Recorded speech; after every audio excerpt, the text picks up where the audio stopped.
रुका हुआ पानी, गंदा पानी, उसको हटाओ, साफ सुथरा पानी लाइए, सिस्टम बनाइए। अब ये सब भेड़ चाल नहीं चलेगी। 5 साल तुम खाओ, 5 साल हम खाएंगे। 2 रुपये की चॉकलेट तुम खाओ, 2 रुपये की चॉकलेट मेरे पापा खाएंगे। अब ये नहीं चलेगा। जो मेरे उत्तराखंडी, जो भी सरकार आएगी अभी, जैसे आशुतोष नेगी भाई साहब ने बोला है, मास्टर जी हैं और मेरी माताएं बहनें, इन्होंने मेरे से वादा, मैं लिखवा के भी लूंगा मैं भाई साहब से भी। जब भी किसी होटलियर की मौत होगी, चाहे विदेश में हो चाहे स्वदेश में हो, उसके परिवार को जो 20 लाख रुपए का आर्थिक मदद करेगा, पैकेज देगा, आर्थिक सहायता देगा, सिर्फ होटलियर के लिए नहीं, अन्यथा जो बेचारे पत्थर तोड़ने वाले जो मजदूर है उसके लिए भी, वो भी मेरा उत्तराखंड का बेटा है, वो भी मेरे परिवार का हिस्सा है।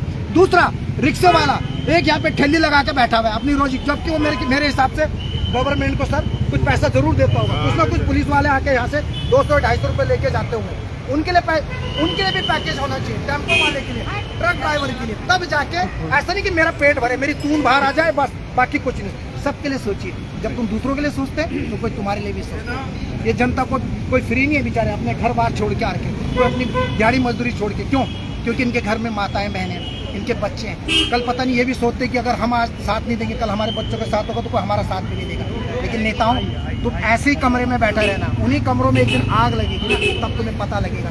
और तुमने जो भालू का आतंक, बाघ का आतंक, तेंदुए का आतंक, सांप का आतंक, ये भी तुम बंद नहीं कर सकते, क्योंकि जान के तुम्हें छोड़ने की आदत पड़ेगी। ताकि लोग हर दिन कितने हजार लोग पलायन कर रहे हैं।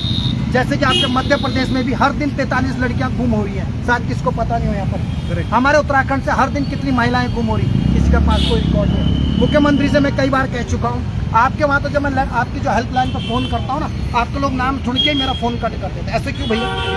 मैं कोई बाग हूँ यहाँ है? मैं भी आपके उत्तराखंड का वोटर हूँ ना। आप लोग तो अब जाके चड्डी बनियान पकड़ना सीख रहे हो। हम कब से लोगों को सपोर्ट करें, कब से काम करें? मेरे इतिहास तो देखो एक बार। जो गलत करेंगे ना तो उसको छोड़ा नहीं जाएगा। हमारी लड़ाई आपसे नहीं, आपकी गलत नीतियों से। और मेरी माताओं बहनों की तरफ किसी भी सरकार के या किसी भी नेता ने, या कोई भी किसी राष्ट्रीय पार्टी हो, कोई भी पार्टी हो, अगर मेरी माताओं बहनों की तरफ आंख उठा के देखोगे तो यही प्रजा चिमटे से नहीं, रॉड से तुम्हारी वो आंखें निकाल देगी। ध्यान रखना, ये राज्य हमारा है, साफ सुथरा रहना चाहिए, या किसी के साथ अन्याय नहीं होना चाहिए। सबका घर हमारा घर है।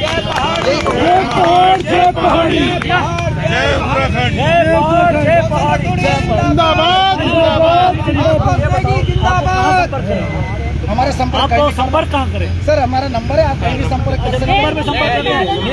ये बताओ आपको इनकी बातें कैसे लगी? बहुत बढ़िया, बहुत अच्छी बात है। होटलियर वाली बात जो ये कह रहे हैं, और जो बेसिक मुद्दा इन्होंने उठाया है कि हर किसी, यार एक गरीब आदमी मर जाता है, वो उसके मरने के बाद उसका पूरा परिवार मर जाता है। इनके अगर वो तो काम इनके साथ 7 करोड़ ठगी हुई, बताना क्या क्या हुआ? ये बोला क्यों? ये बोल साहब, आपने हीटेड स्विमिंग पूल तो सुना होगा ना? मैंने उत्तराखंड में इस जिले में एकमात्र हीटेड स्विमिंग पूल बनाया है 40 लाख रुपए का, जिसमें कि अगर आदमी चाहे तो जनवरी में भी जून के महीने की तरह, मई जून की तरह वैसे नहा सकता है ना। और वो रिजॉर्ट मेरा चलता हुआ पुलिस ने अपनी मिली भगत से, सरकारी तंत्र की मिली भगत से मुझे अकेला जानकर मुझसे छीन लिया, और एसडीएम के आदेश का अवहेलना करके मुझसे छीन लिया। और आज जवाब देते नहीं बन रहे किसी पुलिस वाले से। 2 आईओ बदल दिए मेरे। जब मैंने मुकदमा करा, अब मैं तो बरी होके आ गया। मैं पहला आदमी हूँ, आप लोगों के माध्यम से मैं बता देता हूँ, मैं उत्तराखंड का पहला आदमी हूँ, और पौड़ी जिले का तो 100% पहला आदमी हूँ जो 467, 68, 71 में डिस्चार्ज हुआ है। मेरे पे 506 भी लगाई, मेरे पे 420 भी लगाई, मेरे पे 441 एडेड लगाई, 7 धाराओं में अंदर किया, ताकि मेरी जिंदगी नष्ट हो जाती। भाई साहब, मैं आपसे पूछता हूँ, इन धाराओं में आपके किसी होटेलियर को फंसा दिया जाता, तब आपकी पीड़ा क्या हो? बहुत ज्यादा बढ़ जाती। इस बीच में मेरी वाइफ के साथ कुछ हो जाता, वो और मजे की बात, मेरा वीडियो बना के पुलिस ने अपनी सोशल मीडिया में डाल दिया, और करो काम में बुला। पहले हमारा देश जब गुलाम था ना, तो यही नेता लोग उन अंग्रेजों के तल में चाटते थे, उनके पैर चाटते थे। प्रॉब्लम ये हो गई कि गोरे चले गए और काले आ गए। इन लोगों को शर्म नहीं है। लेकिन याद रखना, कोई कितना भी बाहुबली हो, आपको मार दे, लेकिन मरने के बाद स्वर्ग और नर्क, अच्छाई और बुराई सबने जाना इस दुनिया से। कोई 10 लोग आके मुझे मार देंगे, कोई बात नहीं, लेकिन जिन्होंने मुझे मारा वो भी एक दिन मरेंगे। भगवान फैसला करेगा। आपने हिम्मत रखी, साहस रखा, भगवान के घर में लड़ रहा हूँ। आपका भी हिम्मत मत हारना। भगवान, हर रात के बाद एक सुबेरा होता है, सूरज छुपता है, फिर नई किरणें आती हैं। और आपको हिम्मत नहीं हारनी। थैंक यू भाई। हमेशा स्ट्रॉन्ग रहना सर, हम सब बिल्कुल। आपके साथ हैं। बिल्कुल सर। ऐसी बात नहीं, आपने कोई गलत नहीं किया, बिल्कुल। लेकिन क्या करें, लोग पैसे के चक्कर में किसी भी गरीब को फंसा रहे हैं। ये लोगों के लिए लड़ रहे पूरी जिंदगी भर, इनको भी बिठा रहे हैं। क्या कसूर है भैया, तुम्हें तो अप्रिशिएट करना चाहिए। बिल्कुल, इन्होंने लड़ी मेरी लड़ाई, भाई। सामाजिक लड़ाई, मेरी पहली सामाजिक लड़ाई भाई साहब ने लड़ी। भाई साहब ने मुझे मुद्दा दिया। आज वो पुलिस वाले और वो सब लोग जिन्होंने मेरे साथ गलत किया था, ऐसे हाथ जोड़ के खड़े हैं, कह रहे हैं समझौता कर लो, समझौता कर लो। अरे किस लिए समझौता कर लो? 5 करोड़ जीरो कर दो। मेरे को जो जलालत दी, मेरी जो इज्जत उछाली, और जो मेरा सर बात ये है ना, जो पत्रकार आवाज उठा रहा है उस पत्रकार को जेल में जेल में। ये नहीं आप सबसे बड़ी बात है, पत्रकार तो जेल में वो भी थे, आंवला वाले भी थे मेरे साथ, उनको भी अंदर कर दिया। देखो, पत्रकार लोगों का अपनी जिम्मेदारी होती है, वो एक साफ पारदर्शिता से अपना कर्म करते हैं, अपनी जान जोखिम में डाल के लोगों को खबरें दिखाते हैं। लेकिन जब वो सत्ता के अगेंस्ट सच्चाई दिखाते हैं तो सत्ता के लोगों को लगता है कि वो बुराई कर रहे हैं, जबकि कोई किसी की बुराई नहीं कर रहा है। जो गलत है वो अपने पत्रकार बंधु दिखाते हैं, जो गलत है उसको दिखाना इसीलिए तो है ना, चौथा स्तंभ है ना हमारा। बिल्कुल बिल्कुल। लेकिन सरकार चाहती है बस हमारी झूठी तारीफें दिखाए, बस जय जय करते हैं। ऐसे कैसे चले? अंदर से आत्मा मानती नहीं है, अंदर से आत्मा नहीं मानती। अब इसी क्रम में मैं ये बोलूंगा, इसी क्रम में हमारे यहाँ पे आप भी रतुड़ी हैं और एक रतुड़ी भाई हमारे पत्रकार ऐसी खबर दिखाते हैं जो पुनः गांव की ओर हकीकत दिखाते हैं। शायद मुझे लगता है कि इनको भी इस प्रकार की धमकी मिलती होगी।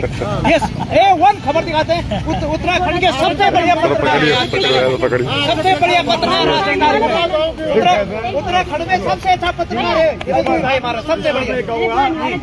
ऐसा कुछ नहीं है, सब काम कर रहे हैं, आप भी खड़े हो जाओ, सभी जो है ना लगे पड़े और सबके साथ।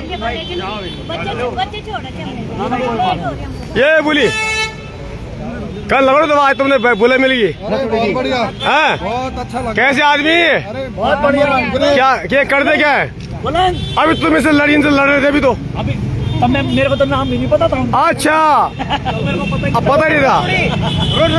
रतुड़ी भाई कौन नहीं जानता उनको? अच्छा लगा मुझे, बहुत अरे आप देख रहे होंगे, अरे दादा बहुत बढ़िया।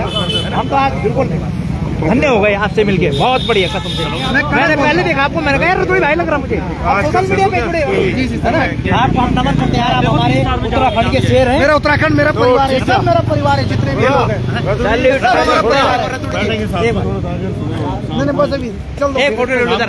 अरे फोटो नहीं मैं दिलाया बोल भाई सुना ये रोशन रतुड़ी जी हमारे। ठहर जा तुम यार जी यार, बोला जो बोला। हाँ हाँ, आपका भाई तो Thank हमारे you। भाई है। अंकिता भंडारी बहन को इंसाफ मिलना चाहिए। ध्यान रखें आप लोग का आशीर्वाद आप लोग ही भगवान का रूप है, और जिसके साथ आप होते हैं तो अच्छे से अच्छे तानाशाही और हिटलर लोगों का शासन बदल देते हैं। गलत गलत है और गलत को गलत बोलना चाहिए, और आप लोग इतना प्यार देते, कुछ बोलने की जरूरत नहीं है। ये देखो इतने सारे लोगों की दुआएं और प्यारा आशीर्वाद मिला। एक आध कमेंट आप ही पढ़ लो जरा सा, लोग एकदम आश्चर्यचकित हो गए तो कैसे पहुंच गया यहाँ। एक आध कमेंट आप ही पढ़ लो भाई साहब। ये भाई आप लोगों को सरप्राइज देना था, अभी 700 लोग देख रहे हैं, थैंक यू वेरी मच। आप लोग का प्यार और आशीर्वाद हमेशा मिलता है। मैं तो आपका सेवक हूँ, आपका नौकर हूँ, जहाँ मर्जी उधर भेज दो, जहाँ मर्जी भेज दो किसी की मदद के लिए। मैं तो जब तक जिंदा हूँ तब तक काम और हम करता आपके रहूंगा। साथ लगेंगे, बहुत हम आपके साथ लगेंगे। आपकी उत्तराखंड की शान बान शान है आप। यार तुम भी एक बात है, तुम भी रंग बदलता हो तो तुम लड़ रहे थे। मैं अब जान गया हूँ इनको। हाँ। और मैंने नाम सुन रखा था, RR रतुड़ी लिखते हैं ये, हाँ, हाँ। है ना? मैं नाम से जानता था इनको, मैंने ज्यादा नहीं चलो देखा। अभी हाँ। नहीं ये अभी तुम लड़ रहे थे ना, मैं तो देख रहा हूँ, मैं तो सच दिखा दो भाई। नहीं उनका गुस्सा नहीं, दर्द था, दर्द था। इनका दर्द था। इन्होंने एक लक्ष्मण झूला के पास एक होटल कुछ रिजॉर्ट बनाया था, जिसको सरकार की तानाशाही, सरकार बोलो या किसी पुलिस प्रशासन की गलत नीतियों की वजह से इनका होटल इनसे छीना गया। इन्होंने इस पर बहुत बड़े पैसा खर्च किया था, तो अपनी दुख और तकलीफ हमसे बताते हैं। आदमी उसी को बताता है जिस पे लोग ट्रस्ट करते, विश्वास करते हैं कि कुछ पॉजिटिव आंसर मिलेगा। तो इन्होंने अपने दुख मुझसे शेयर करे, थैंक यू वेरी और मच। भाई साहब मैं आपके साथ पूरा सपोर्ट करूंगा आगे तक, औरों के लिए भी। ठीक है थोड़ी फोन पे करते मैं चलता हूँ, थैंक यू मैं वेरी सिर्फ मच। नहीं मैं भी साथ आ रहा भाई। मैंने आपसे क्या कहा था, नागेंद्र सिंह आप पे कृपा करेंगे और आप बरी हो गए ना, तो अपनी देवी देवता पितृ देवताओं की तुम्हारी कृपा हो गई अब। और अब देखो आगे की लड़ाई में सबके लिए लड़ूंगा। मेरे जैसे बहुत है जेल में, 175। Thank you sir, thank you. बहुत अच्छा लगता है सर आपको करते आप लोग का प्यार और साथ बना रहे। थैंक यू बड़े भाई। चलिए फिर मिलते हैं। जा बस इनको खाना खिलाओ पहले। मेरे दूसरा आपको यहाँ का नंबर भोजन कर लेंगे साथ में। हाँ। आ जाओ। अभी से फोटो खींच देगा। तो आप देख रहे होंगे यहाँ पे अचानक जो है रोशन भाई पहुंच जाते हैं दुबई से, और एकाएक यहाँ पे जो भीड़ लग जाती है, जैसे कहते हैं गाँव में देखो देखो कौन आया, शेर आया, उसी प्रकार से यहाँ से जो है मैंने तो एकदम पहचान नहीं पाया। मैंने यार ये बंदा कौन है ये।